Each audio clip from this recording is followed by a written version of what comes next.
So ಇಲ್ಲೊಬ್ರು ಕೇಳಿದ್ದಾರೆ, sir 10th ಆಗಿರೋರಿಗೆ application successful ಆಗಿದೆ, ಬಟ್ ಕಂಪ್ನಿ ಸೆಲೆಕ್ಟ್ ಮಾಡ್ಕೋಬೇಕಾದ್ರೆ ಕಂಪ್ನಿದು ಆಪ್ಷನ್ ಶೋ ಆಗ್ತಾ ಇಲ್ಲ ಸರ್, ಸೊಲ್ಯೂಷನ್ ಕೊಡಿ ಅಂತ. ಸೊ ನಾನು ಆಗಲೇ ತೋರಿಸಿದ್ದೀನಿ ನಿಮಗೆ. ಇಲ್ಲಿ ನೋಡ್ಬೋದು, ನಾನು SLC ಬೇಸ್ಡಾಗೇ ನಾನು ಇಲ್ಲಿ ಕ್ಲಿಕ್ ಮಾಡ್ತಾ ಇದ್ದೀನಿ. ಸೊ ಇಲ್ಲಿ SLC ಬೇಸ್ಡಾಗೆ ಸಾಕಷ್ಟು ಜಾಬ್ ಕೊಟ್ಟಿದ್ದಾರೆ. ಜಸ್ಟ್ ನೀವು ಏನು ಮಾಡಬೇಕು ಅಂದರೆ ಕ್ಲೀನಾಗಿ ನೋಡ್ಕೊಂಬಿಟ್ಟು ಇಲ್ಲಿ ಜಸ್ಟ್ ಯಾವ್ದಾದ್ರು 5ಕ್ಕೆ ನೀವು ಅಪ್ಲೈ ಅಂತ ಕೊಡ್ಕೊಂಡು ಹೋಗ್ಬೇಕಷ್ಟೇ. ಇಷ್ಟು ಮಾಡಿದರೆ ಕಂಪ್ನಿಗೆ ಅಪ್ಲೈ ಮಾಡ್ದಂಗೆ. ಸೊ ಈ ಕಾಮೆಂಟ್ಗೆ ಆನ್ಸರ್ ಸಿಕ್ತು ಅಂದ್ಕೊಂಡಿದ್ದೀನಿ. ನೆಕ್ಸ್ಟ್ ಕಾಮೆಂಟ್ಗೆ ಹೋಗೋಣ. ಸೊ ಮಂಜುನಾಥ್ ಅವರು ಇಲ್ಲೊಂದು ಪ್ರಶ್ನೆ ಕೇಳಿದ್ದಾರೆ, ಈ ಒಂದು ಉದ್ಯೋಗ ಮೇಳ ಯಾವೊಂದು ಅಭ್ಯರ್ಥಿಗೆ ಸೂಕ್ತ ಉದ್ಯೋಗವನ್ನು ಕಲ್ಪಿಸಿಕೊಡುತ್ತೆ? ಆಲ್ರೆಡಿ 3-4 ಇಯರ್ ಎಕ್ಸ್ಪೀರಿಯನ್ಸ್ ಇರುವವರು ಅಪ್ಲೈ ಮಾಡಿದರೆ ಜಾಬ್ ಸಿಗುತ್ತಾ ಅಂತ.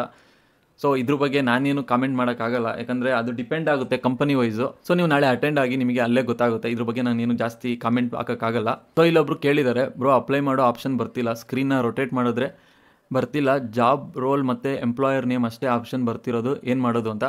ಸೊ ಇಲ್ಲಿ ಏನಾಗಿದೆ ಅಂದರೆ ನಿಮ್ಮ ಮೊಬೈಲಲ್ಲಿ ಅದು ಪ್ರಾಪರಾಗಿ ವೆಬ್ಸೈಟ್ ಲೋಡ್ ಆಗ್ತಿಲ್ಲ ಅನಿಸುತ್ತೆ.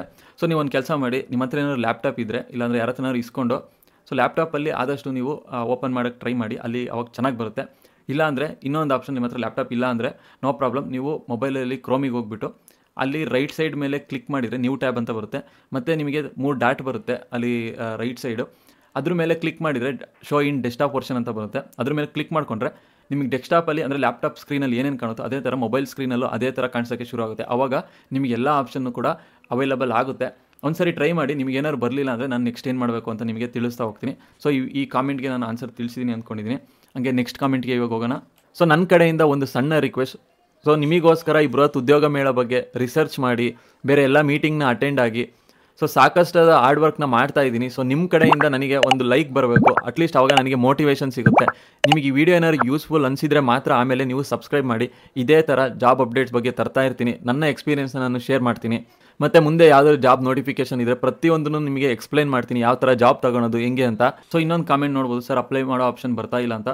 ಸೊ ಇವ್ರು ಪೋಸ್ಟ್ ಮಾಡಿರೋದು 20 hours ಬ್ಯಾಕ್, ಬಟ್ ಇವಾಗ ಈ ವೆಬ್ಸೈಟು ಸ್ಟೇಬಲ್ ಆಗಿದೆ. ಸೊ ಇವಾಗ ಒಂದ್ಸರಿ ನೀವು ಟ್ರೈ ಮಾಡಿ, ಇದು 100% ವರ್ಕ್ ಆಗುತ್ತೆ. ಅದೇ ಥರ ನೆಕ್ಸ್ಟ್ ಆಪ್ಷನ್ಗೆ ಹೋಗೋಣ. ಬ್ರೋ ನಿಜ ಕೆಲಸ ಆಗುತ್ತಾ ಹೋದರೆ ಅಂತ. ಸೊ ಇದ್ರ ಬಗ್ಗೆ ನಾನು ಕಾಮೆಂಟ್ ಮಾಡೋಕ್ಕಾಗಲ್ಲ, ಇದು ಇಂಡಿವಿಜುವಲ್ ಪರ್ಫಾರ್ಮೆನ್ಸ್ ಮೇಲೆ ಡಿಪೆಂಡ್ ಆಗುತ್ತೆ.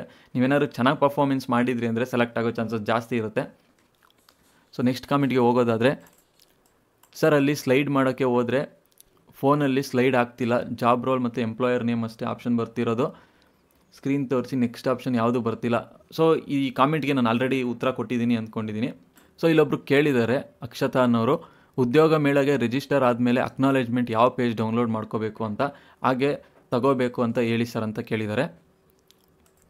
ಸೊ ಇಲ್ಲಿ ನೀವು ಒಂದು ಅರ್ಥ ಮಾಡ್ಕೋಬೇಕು, ನೀವು ಒಂದು ಸರಿ ರಿಜಿಸ್ಟರ್ ಆದಮೇಲೆ ನಿಮಗೆ ಯಾವುದೇ ಥರ ಅಕ್ನಾಲೇಜ್ಮೆಂಟ್ ಪೇಜ್ನ ಡೌನ್ಲೋಡ್ ಮಾಡ್ಕೊಳಕ್ಕಾಗಲ್ಲ. ಬಟ್ ನಿಮಗೆ ಒಂದು ಸ್ಕ್ರೀನ್ಶಾಟ್ನ ತೋರಿಸ್ತೀನಿ, ಇದರಿಂದ ನಿಮಗೆ ಹೆಲ್ಪ್ ಆಗುತ್ತೆ ಅಂದ್ಕೊಂಡಿದ್ದೀನಿ. ಸೊ ನೀವು ನೋಡ್ಬೋದು, ಇಲ್ಲಿ ಒಂದು ಸರಿ ನೀವೇನಾದ್ರು ರಿಜಿಸ್ಟ್ರೇಷನ್ ಸಕ್ಸಸ್ಫುಲ್ಲಾಗಿ ಆದರೆ ಆಮೇಲೆ ನಿಮಗೊಂದು ಅಪ್ಲಿಕೇಶನ್ ID ಕೊಡ್ತಾರೆ, ಅದೇ ಥರ ಒಂದು URL ಕೊಡ್ತಾರೆ.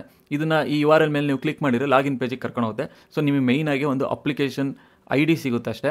ಸೊ ಇದರಿಂದ ನೀವು ಲಾಗಿನ್ ಆಗ್ಬೋದು, ಇಲ್ಲಾಂದರೆ ನೀವು ಕೊಟ್ಟಿರೋ ಮೊಬೈಲ್ ನಂಬರ್ ಅಥವಾ ಇಮೇಲ್ ID ಇಂದನೂ ಕೂಡ ನೀವು ಲಾಗಿನ್ ಆಗ್ಬೋದು. ಸೊ ಇಲ್ಲಿ ಇನ್ನೊಬ್ರು ಕೇಳಿದ್ದಾರೆ, ರೆಸ್ಯೂಮೆ ಫಾರ್ಮೇಟ್ ಕೊಟ್ಟಿದ್ದಾರೆ, ಅದನ್ನು ಹಾಕಬೇಕಾ ಅಥವಾ ಇಲ್ಲ ನಮ್ಮ ಫಾರ್ಮೇಟ್ ಹಾಕಬೇಕಾ ಅಂತ.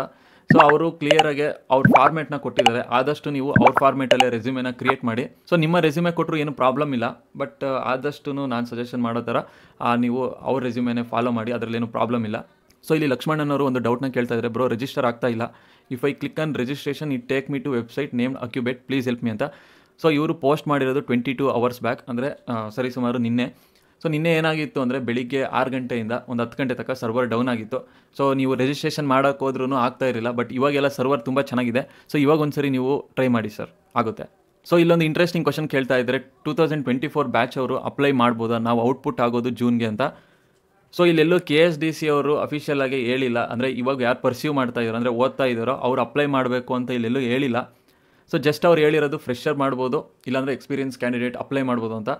ಸೊ ಇಲ್ಲಿ ನನಗನ್ಸೋ ಪ್ರಕಾರ ಫ್ರೆಶರ್ ಅಂದರೆ ಪಾಸ್ಔಟ್ ಆಗಿ ಏನಾದ್ರು ನಿಮಗೆ ಕೆಲಸ ಸಿಕ್ಕಿಲ್ಲ ಅಂದರೆ ಎಕ್ಸ್ಪೀರಿಯನ್ಸೇ ಇಲ್ಲ ಅಂದರೆ ಅವ್ರನ್ನ ಫ್ರೆಶರ್ ಅಂತೀವಿ, ಇಲ್ಲ ಎಕ್ಸ್ಪೀರಿಯನ್ಸ್ ಇರೋನ್ನ ಎಕ್ಸ್ಪೀರಿಯನ್ಸ್ ಕ್ಯಾಂಡಿಡೇಟ್ ಅಂತೀವಿ. ಬಟ್ ನಿಮ್ಮ ಕೇಸಲ್ಲಿ ಇದು ಪರ್ಸೀವಿಂಗ್ ಕ್ಯಾಂಡಿಡೇಟ್ಸ್ ಅಂತ ಬರುತ್ತೆ, ಅಂದರೆ ಇನ್ನೂ ಓದ್ತಾ ಇದ್ದೀರಾ ಅಂತ. ಸೊ ನೀವು ಒಂದು ಕೆಲಸ ಮಾಡಿ, ಇದು ಜಸ್ಟ್ ಅಪ್ಲೈ ಮಾಡೋ ಅಂತ ಅಪ್ಲೈ ಮಾಡಿ. ಸೊ ನೀವು ಉದ್ಯೋಗ ಮೇಳಗೆ ಹೋಗಿ ಪಾರ್ಟಿಸಿಪೇಟ್ ಮಾಡಿ, ಅದರಿಂದ ಏನು ಪ್ರಾಬ್ಲಮ್ ಆಗೋಲ್ಲ. ಸೊ ಇಲ್ಲೊಬ್ರು ಕೇಳ್ತಾ ಇದ್ದಾರೆ, ಅಂಕಿತಾ ಅನ್ನೋರು, ಸರ್ ಅಪ್ಲೈ ಅನ್ನೋ ಆಪ್ಷನ್ ಬರ್ತಿಲ್ಲ ಅಂತ. ಸೊ ನಿನ್ನೆ ಹೇಳ್ದಂಗೆ ಸರ್ವರ್ ಡೌನ್ ಆಗಿತ್ತು, ಬಟ್ ಇವಾಗೆಲ್ಲ ಕರೆಕ್ಟ್ ಆಗಿದೆ, ಒಂದ್ಸರಿ ಚೆಕ್ ಮಾಡಿ ಮೇಡಮ್. ಸೊ ಇಲ್ಲಿ ಇಂಟ್ರೆಸ್ಟಿಂಗ್ ಆದ ಕ್ವಶನ್ ಕೇಳಿದ್ದಾರೆ, engineering student can attend banking sector if it is available ಅಂತ. ಸೊ ನಿಮಗೇನಾದರೂ ಅಲ್ಲಿ ಜಾಬ್ ಅವೈಲಬಲ್ ಇತ್ತು ಅಂದರೆ ನೀವು ಆರಾಮಾಗಿ ಅಪ್ಲೈ ಮಾಡ್ಬೋದು, ಯಾವುದೇ ಥರ ರಿಸ್ಟ್ರಿಕ್ಷನ್ ಇಲ್ಲ. ಬಟ್ ನೀವೇನು ನೋಡಬೇಕು ಅಂದರೆ ಆ ಜಾಬ್ ಡಿಸ್ಕ್ರಿಪ್ಷನಲ್ಲಿ ಇಂಜಿನಿಯರಿಂಗ್ ಕೊಟ್ಟಿದ್ದಾರೋ ಇಲ್ವಾ ಅಂತ ನೀವು ಚೆಕ್ ಮಾಡಿ, ಎಲ್ಲ ಮ್ಯಾಚ್ ಆಯಿತು ಅಂದರೆ ನೀವು ಅಪ್ಲೈ ಮಾಡ್ಬೋದು, ಅದರಿಂದ ಏನು ಪ್ರಾಬ್ಲಮ್ ಆಗಲ್ಲ. ಸೊ ಇನ್ನೊಂದು ಕಾಮೆಂಟ್ ನೋಡ್ಬೋದು, ಸರ್ ಆ ಕಂಪ್ನಿ ಪೋರ್ಟಲಲ್ಲಿ ನಿಮಗೆ ಕಾಣಿಸೋ ಕಂಪನೀಸ್ ಅಷ್ಟೇ ಮೇಲೆಗೂ ಬರುತ್ತಾ ಅಂದರೆ ಎಲ್ಲರಿಗೂ ಅದೇ ಕಂಪನೀಸ್ ಬರುತ್ತಾ ಅಂತ. ಸೊ ನನ್ನ ಪ್ರಕಾರ ಎಲ್ಲರಿಗೂ ಅದೇ ಥರ ಡಿಸ್ಪ್ಲೇ ಆಗ್ತಾ ಇರುತ್ತೆ, ಬಟ್ ಯಾರ್ದು ಹೈಯರ್ ಎಜುಕೇಷನ್ ಇರುತ್ತೋ ಅವರಿಗೆ ಜಾಸ್ತಿ ಕಂಪನಿಗಳು ಶೋ ಆಗ್ತಾ ಇರುತ್ತೆ. ಸೊ ಎಕ್ಸಾಂಪಲ್ ಕೊಡೋದಾದರೆ, ಇವಾಗ ನಾನು BE ಮಾಡಿರೋದು. ಸೊ ನಾನು BE ಅಂತ ಕೊಟ್ಟರೆ ನನಗೆ SLC ಅವ್ರದ್ದು ತೋರಿಸ್ತೈತೆ, PUC ಅವ್ರದ್ದು ತೋರಿಸ್ತೈತೆ, ಡಿಪ್ಲೊಮೊ IT ಅವ್ರದ್ದು ತೋರಿಸ್ತೈತೆ, ಮತ್ತು ಇಂಜಿನಿಯರಿಂಗ್ದು ತೋರಿಸುತ್ತೆ. ಅದೇ ಥರ ಯಾರಾದರೂ SLCಗೆ ಹಾಕಿದರೆ ಅವರಿಗೆ SLC ಅದು ಮಾತ್ರ ತೋರಿಸುತ್ತೆ. ಸೊ ಇಲ್ಲಿ ನೀವೇನು ಅರ್ಥ ಮಾಡ್ಕೋಬೇಕು ಅಂದರೆ, ಯಾರು ಜಾಸ್ತಿ ಕ್ವಾಲಿಫಿಕೇಷನ್ ಯಾರು ಜಾಸ್ತಿ ಇರುತ್ತೋ ಅವರಿಗೆ ಜಾಸ್ತಿ ಆಪ್ಷನ್ಗಳು ಜಾಸ್ತಿ ಇರುತ್ತೆ ಅಂತ. ಸೊ ಇದಕ್ಕೆ ಆನ್ಸರ್ ತಿಳ್ಕೊಂಡ್ರಿ ಅಂದ್ಕೊಂಡಿದ್ದೀನಿ.